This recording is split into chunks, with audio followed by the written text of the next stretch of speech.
My name is Andrew Cleary, and you are listening to the F1 Podcast.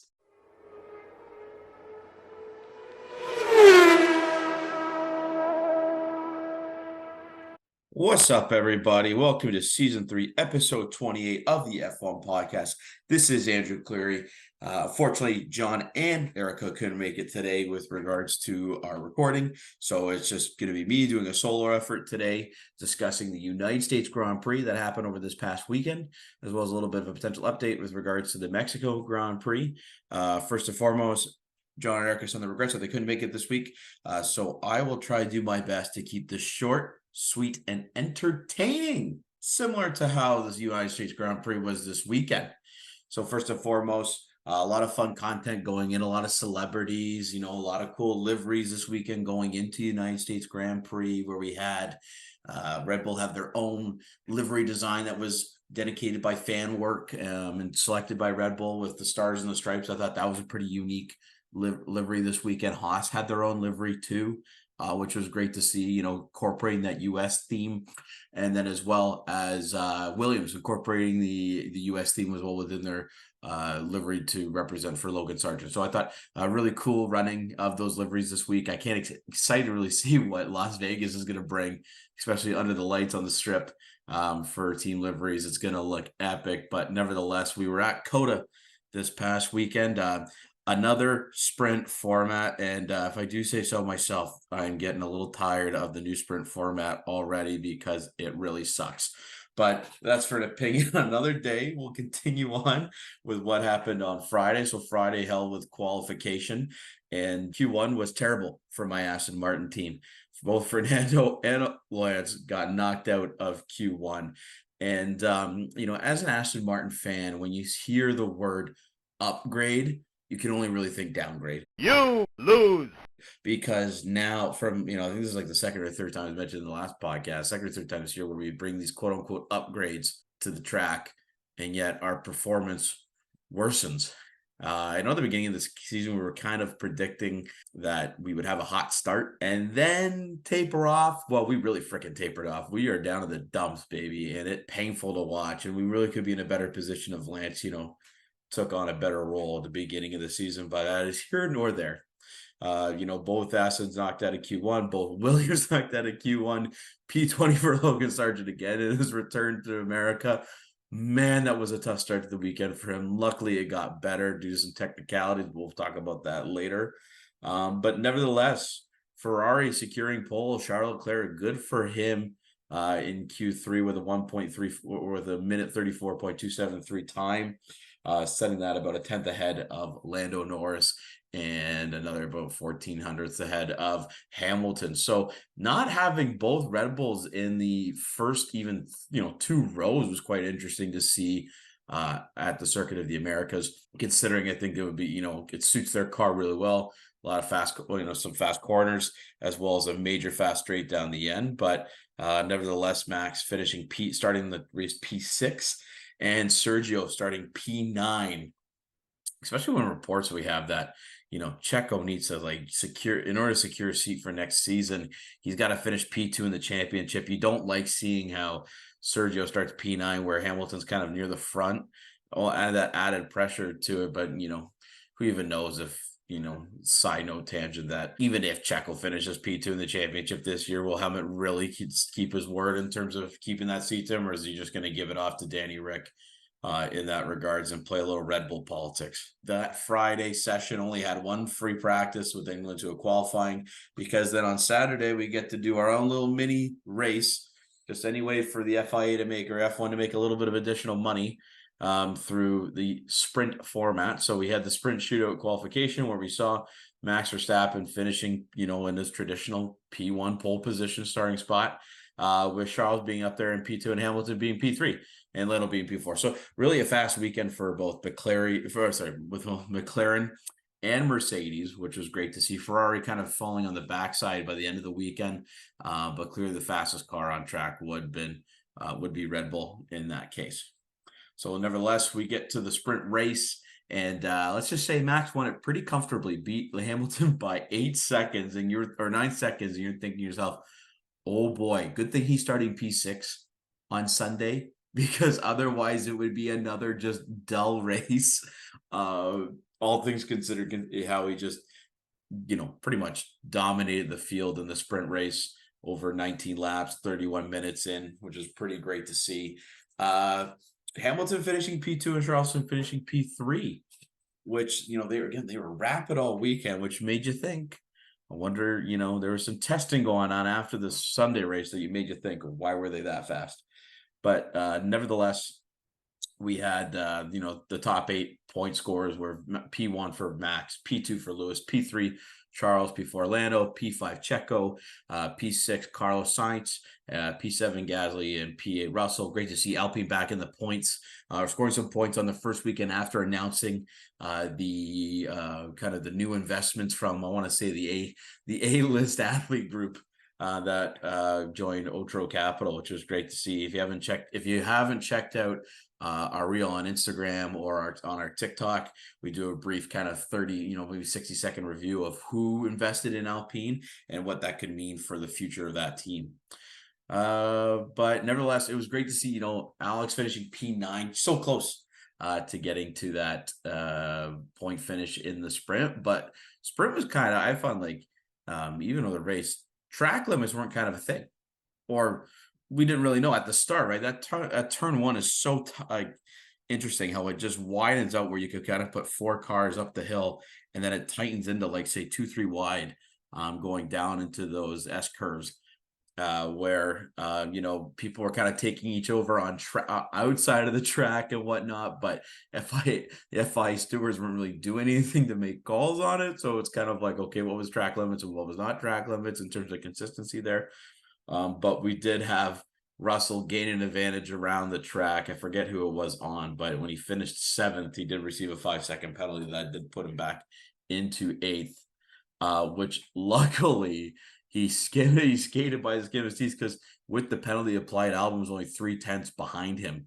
So it was interesting. And then Joe finishing 16th, he left the track, got an advantage, and he got a 5-second penalty. It's kind of like that meme where you see the water polo goalie pouring water on his face. Yeah, it didn't really matter. Anyways, race day on Sunday. John and I had the absolute pleasure of hosting a F1 podcast watch party at Trinity Common in Toronto. I just want to say thank you again to Trinity Common. They are always an amazing host, and honestly, one of the best atmospheres to watch a race live. Everybody in there is so invested in Formula One in terms of the fandom. You have the amazing owners, amazing bar staff, amazing food and drinks. You really cannot go wrong. Cannot go wrong watching a race at Trinity Common. I really recommend anyone in the Toronto area head on to Kensington Market on race day, get your ass in a seat, call ahead, book a table, get some friends to go down, because it is an awesome place to watch the race. So starting in P1, starting on Sunday, you're thinking, okay, can Max really pull it from P6 all the way to P1, or is it, if it's a matter of when? And also, but considering how fast Mercedes and McLaren have been all weekend, do you think that there's an opportunity for them to compete? There was a bit of both, and unfortunately, pit tire strategy kind of got in the way of what we could have seen have been an awesome finish / a non-Max win. Off the start, Lando was able to get in from kind of finish starting P2 is kind of the way to go, I would say here. Just because you have that opportunity to get off the line pretty fairly quickly, and then you get that inside line in the you get that inside line into turn 1, which then you can really take advantage, considering how wide turn 1 gets out the outside, how much space you then have on the inside to kind of box yourself out effectively, or box out everybody else, so that you can kind of gain to that position going into going into turn 2 into the S's. Being in P1, and that's what Lando did. Lando was able to get ahead of Charles at the start. He really got a great jump off the line, in my opinion, and he was able to take over P1 fairly quickly. Max got a great jump off P6. Out of P6, he finished his things got after the first lap. He's ending on P5, and then Lewis getting up to P2 pretty fairly quickly. So, was a great race for the most part. despite brake issues Max was having, he was able to get through the field fairly quickly, and that sense, or what you felt fairly quickly in that sense. But just want to say shout out to GP, really just loving the comedy this weekend. Every time Max was in a breaking point, he was just asking him, or questions on the radio, giving him stats, and it got to a point where Max was just flipping out, and it was really funny to watch because Max just could not hold it. It would be every time it'd be in the breaking point. I almost kind of wonder if Christian kind of nudged GP and said, "Do it again, do it again." Kind of in a little bit of a meme way, or a little bit of kind of fun way, and have some stuff with that, and watch Max get a little squeamish. But nevertheless, he got through pretty good. Ended up getting into P1, but then there was this kind of contemplation of whether or not you go a two-stop strategy or go one-stop strategy. The two-stop strategy was obviously the way to go, but there were some hopefuls on the one, such as Charles Leclerc, who jokingly asked Pierre Gasly before the race if he was going to do a one-stop strategy, and Pierre said no effing chance. So we had Lando and Lewis kind of on a one-stop hopeful strategy throughout the race, where eventually we got to a point where Verstappen was ahead, or Lando was ahead, and he ended up boxing around like lap 35, which was like, okay, forces then Max to cover Lando. But in the process of covering Lando off, he lets Lewis go ahead, and then Lewis then gained a 12-second advantage off Leclerc, who was a P2. We're all sitting there at the bar thinking, oh my God, this might be Lewis's chance. He's been fast all weekend.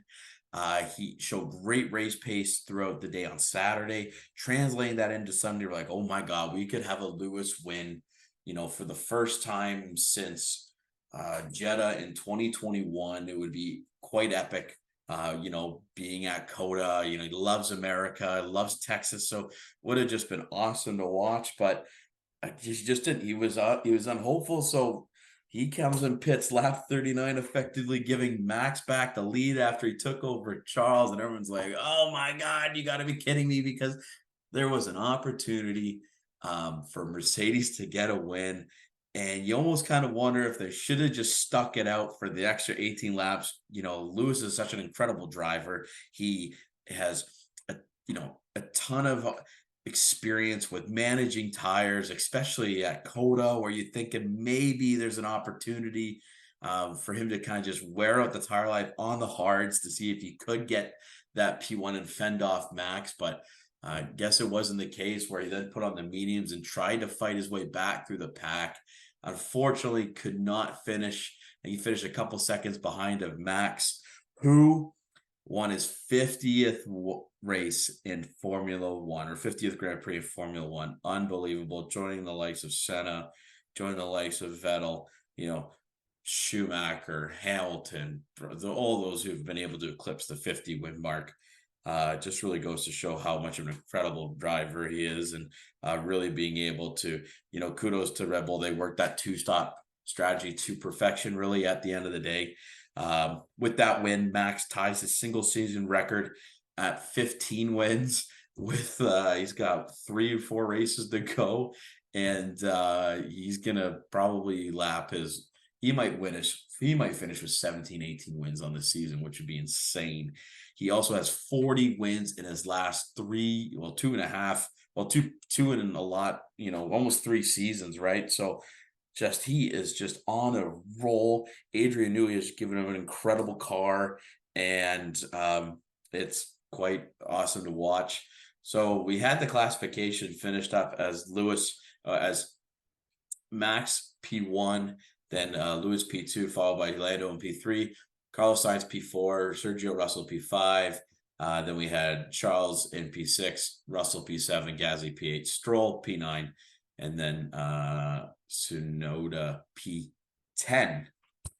But big but, after the race, the FIA do their random checks, and through the random checks, they have denoted, or they found that Lewis and Charles's plank. So on the bottom of the car, that basically situates, it's kind of like the back, like the spine of the car on the bottom sits this plank.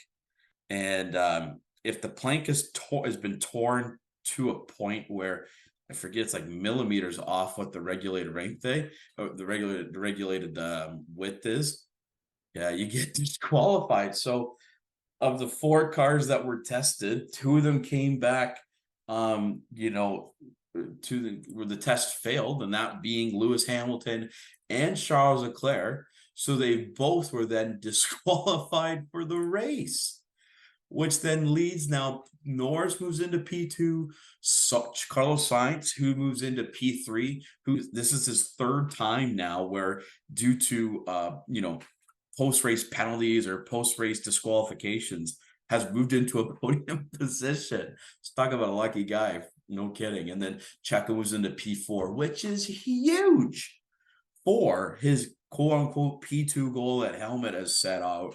Probably won't matter at the end of the day, knowing him. But nevertheless, he gains 12 additional points on Hamilton, where he was going to be looking to lose about 8. So that's that could be like a 20. That was a 20-point swing at the end of the day. George Russell finishing that in P5, Gasly in P6, Lance Stroll bringing up the rear in P7. Alonso tired on lap 49 because he did have some massive floor damage in that regards. So really great to see, especially when both of them starting from the pit lane, because they took some additional engine parts after Parc Ferme, so they had to start in the pit lane to them finish up. And both of them are going to be finishing the points as something positive from Aston Martin coming out of the week, especially how poorly it started. So it's good to see that there. Yuki then Tsunoda finishing P8. The 2 disqualifications. We then had a double points finish for Williams, finishing P9 and P10. And as a result, yes, I said double points. And you're thinking, wait, someone on a team has not scored a point this year. And that's the fact. Logan Sargent scores his first ever points in Formula One, albeit on a technicality, but at the end of the day, he probably does not care at all. Scores his first points in America on home soil, finishing P1. Or P10, sorry, getting the 1 point, what could be his final few races in F1. It's just great to see that he was able to get a points finish at the end of the day. Key notable retirements also were that Piastri and Ocon, they both collided around like lap 6, where Ocon's front left tire hit Piastri's side pod. And due to the collision damage, I think Ocon got screwed. I think his suspension blew out or with the left tire, so he wasn't able to continue the racing. And then just kind of the hole that was caused by the damage in the side pod by Piastri, he just just everything was overheating, so he had to retire for the race in that regards. So all the controversy set up with regards to the testing. Just want to say, I believe now Charles Leclerc has joined an exclusive club where he's been able to convert pole position into a DNF. I don't know where the DNF was. I imagine it was last year sometime, I forget. But then he also turns this into a disqualification. This year, starting on pole at Coda, ended up being disqualified because of the skid block. And then he also did not start in Monaco in 2021, where he just destroyed his gearbox while in Q3, set pole, but then wasn't able to start the race. So I think he's like one of the only, or maybe if not the only driver to have be able to convert pole positions into all 3 this kind of disqualification, DNF, or non-results. So kudos to Charles Leclerc. Probably something you do not want to be known for. Absolutely something you don't want to be known for. But fun little trivia question there for you at the water cooler conversation there tomorrow at work. We talk about these tests, right? And we got a great question from Dana on Instagram. And at first, I really had no clue how to really answer this, because I too did not know this myself until we did some more digging and kind of figure out an answer. So, Dana, the question was, why were the 4 cars checked for the planks? And if 2 out of 4 failed, why was Sainz's Ferrari also not inspected before being promoted to P3? Still haven't seen an explanation of this. Great question, Dana, because we were thinking the exact same thing. If you test 4 cars for an issue like with the plank and 50% of them fail, you have to think that there are other cars like in a similar situation that would have failed the test and would have resulted in a ton of DQs. Because when you think about it, due to this great new quote unquote great new sprint format that the F1 has decided to implement, cars only have one chance to get the setup right in FP1. And that asks a lot. Like when you traditionally think of a regular weekend where you have 3 practice sessions to get the setup right in a car, for you to not be fat, to try and maximize every ounce of performance out of the car while meeting the regulations. It's tough to do that within 60 minutes.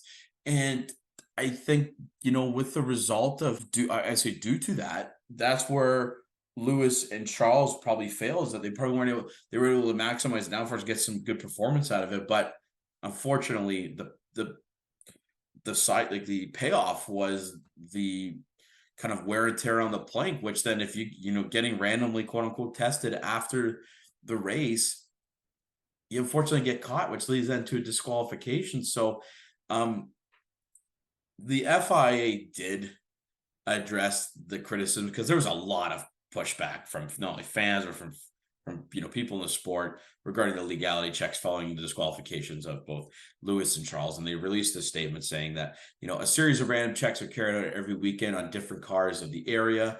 This process has been in place for many decades and ensures the compliance with regulations by virtue of the fact that the teams do not know before the race which specific areas of the car might be examined beyond standard checks carried out on every car each weekend, such as a fuel sample taken from all cars at each Grand Prix. Totally fair. Totally get that, because again, you don't want teams to be figuring out how to cheat and then, maneuvering it in that way. So, completely fair. But it's kind of ironic, or I find it a little fishy, when the random planks checked were Max Verstappen, who finished P1, Lando Norris, who finished P3, Lewis Hamilton, who finished P2. So all 3 people on the podium got this random plank check of 3 of the 4, or of the 17 in the car that got tested were on the podium, and then Charles Leclerc finished P6. So, not necessarily all the checks get carried out each weekend. Like the US Grand Prix, it probably was the first time in 5 races that any plank inspection had been carried out. Last checks were done in Singapore, where Verstappen was checked again, and then Alonso. So really, how random is this testing going forward? So, and the reason why they say they can't do it, and again, if you imagine it's the case, but for thorough checks like that, if they were to check every weekend, the amount of because they would have to the post-race scrutiny of the various aspects would take forever, in terms of, you have to take down car parts, or it would take hours upon hours. And especially when you're traveling, maybe Mexico obviously is close, but then you obviously have to put in practices and standards to meet that alignment, so that it's fair across every race. It's just saying that the deep dives are just super invasive with regards to that, and the disassembly of significant components within the car could take a while out. And then especially when teams need to get their logistically get out of COTA, so that they can tear down and then set up in Mexico for a race in about 5 days. It's tough to do, to have everybody then checked. That was because the times would be too long. But I'm not saying that the idea is wrong. I think, though, the randomized process seemed a little fishy, because to really think that the key performance was to showcase that, McLaren and Mercedes were fast all weekend.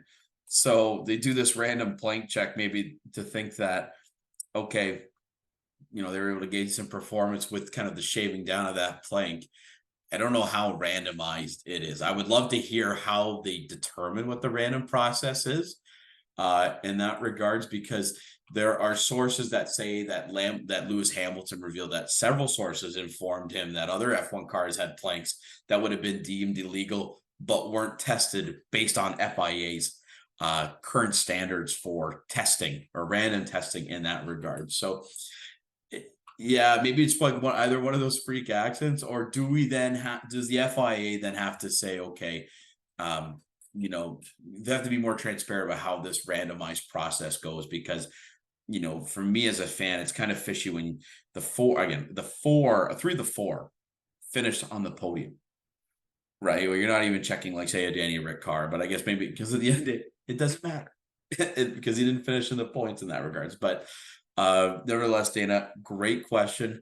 Hope I was able to provide some structure behind that answer with regards to it. But yeah, I think there needs to be some better structure implemented in terms of more transparency on how this randomized selection process goes. And do you take it a step further and kind of structure what tests are going to be completed on each weekend, or, you know, at what key points in that regards? So that was kind of the review of the US Grand Prix. We are in Mexico this week for the, you know, Mexico City Grand Prix.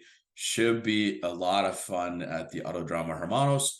But we have to, you know, just some updates and news with regards to the Mexican Grand Prix. We see that Max Verstappen has been assigned additional security because of, you know, I think just for his safety with regards to Checo fans. And I hope everybody behaves himself this weekend in Mexico, because it is really, I know people as much as say dog the track in terms of what the layout is. I do think, though, the stadium section is one of the most unique components of an F1 track, considering how they enter like that old baseball stadium and just hear the roars in the crowd. And considering how dominant Red Bull have been at Mexico and how dominant their car is this week, I'm really curious to see what happens or how well they perform.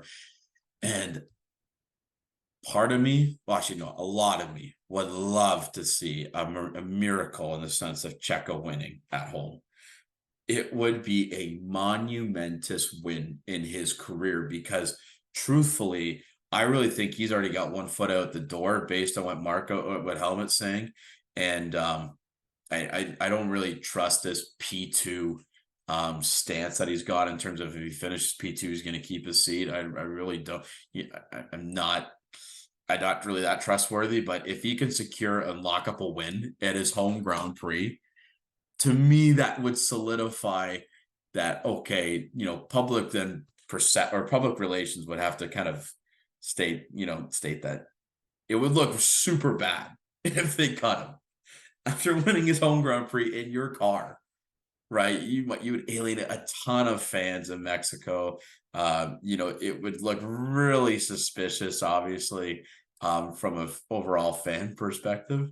But yeah, I'm really hoping for a Checo win this weekend. It would be incredible.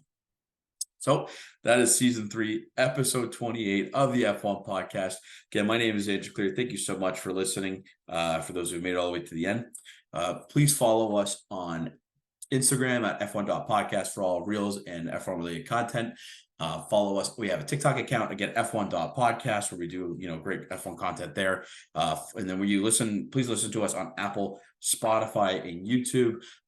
We'll be back next week for our review of the Mexico City Grand Prix. And again, I hope if we could ask for one thing this whole season, it would be for Checo to win his home Grand Prix, because I think that would just be an incredible scene. And I think that'd be just a career defining moment in his legacy. Thanks again, and have a great day.